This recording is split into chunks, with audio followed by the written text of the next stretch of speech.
মাঝে মাঝে আল্লাহ আমাদেরকে দুঃখ কষ্ট দিয়ে পরীক্ষা করতে চান, এগুলো আমাদের জন্য খারাপ নয়। এই দুঃখ কষ্ট বিপদ আমাদের কোমরকে সোজা করে, আমাদের পায়ের মাটিকে শক্ত করে, চিল্লায় বলেন ঠিক কিনা? প্রতিকূল পরিবেশে কিভাবে বাঁচতে হয় এই দুঃখ কষ্ট আমাদেরকে শিখায়। এজন্য মুমিন বান্দার বৈশিষ্ট্য হচ্ছে দুঃখ কষ্ট বেদনা জ্বালা এগুলোতে সে আপসেট হয় না, সে হাল ছেড়ে দেয় না, সে ভরসা রাখে একজনের উপর, চিল্লায় বলতে হবে তিনি কে? কারণ মুমিন জানে রাত্রি যত গভীর হয় অন্ধকার তমানিসা ভেদ করে সুবহে সাদিক হয়। মুমিন জানে গর্ভবতী নারীর পেটের ব্যথা যেই দিন বাড়তে থাকে ওই দিনই নতুন মেহমান আগমনের সময় ঘনাতে থাকে। মুমিন জানে তার জীবনে দুঃখ কষ্ট বিপদ যত বাড়তে থাকে সুখের দিন কাছে আসতে থাকে। এজন্য মুমিনের হারাবার কিছু নেই। ইন্না মাআল উসরি ইউসরা, ইন্না মাআল উসরি ইউসরা। নবী হে, কষ্টের পরেই আছে আনন্দ, দুঃখের পরেই আছে সুখ।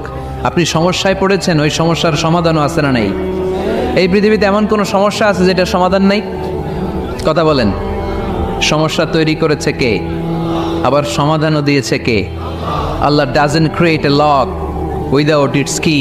আল্লাহ কখনো চাবি না বানাইয়া ওইটার তালা বানায় নাই। কথা কন। তালাও যেহেতু আছে ওই তালার চাবিও বানিয়েছে কে?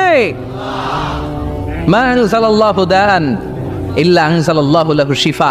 আল্লাহ দুনিয়ায় এমন কোন রোগ পাঠায় নাই যেই রোগের ঔষধ বানায় নাই, এমন কোন রোগ নাজিল করে নাই যেই রোগের কোনো চিকিৎসা বানায় নাই, হয়তো সেটা আবিষ্কার হয় নাই। অনেকে ক্যান্সারের কথা বলতে পারেন যে হুজুর ক্যান্সার এমন রোগ, এই ক্যান্সার তার নাই কোনো অ্যান্সার, কিন্তু বিজ্ঞানীরা বলতেছে এটারও অ্যান্সার আবিষ্কৃত হচ্ছে। সুবহানাল্লাহ কইবেন না? কিছু কিছু ক্ষেত্রে হয়েও গিয়েছে। এজন্য দুঃখের পরেই আছে সুখ, কষ্টের পরেই আছে আনন্দ।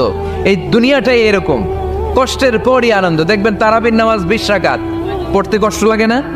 কোমরে ব্যথা, হাঁটুতে ব্যথা, কিন্তু 20টা রাকাত যখন শেষ করে মসজিদ থেকে বের হই একটা আনন্দ আছে না নাই?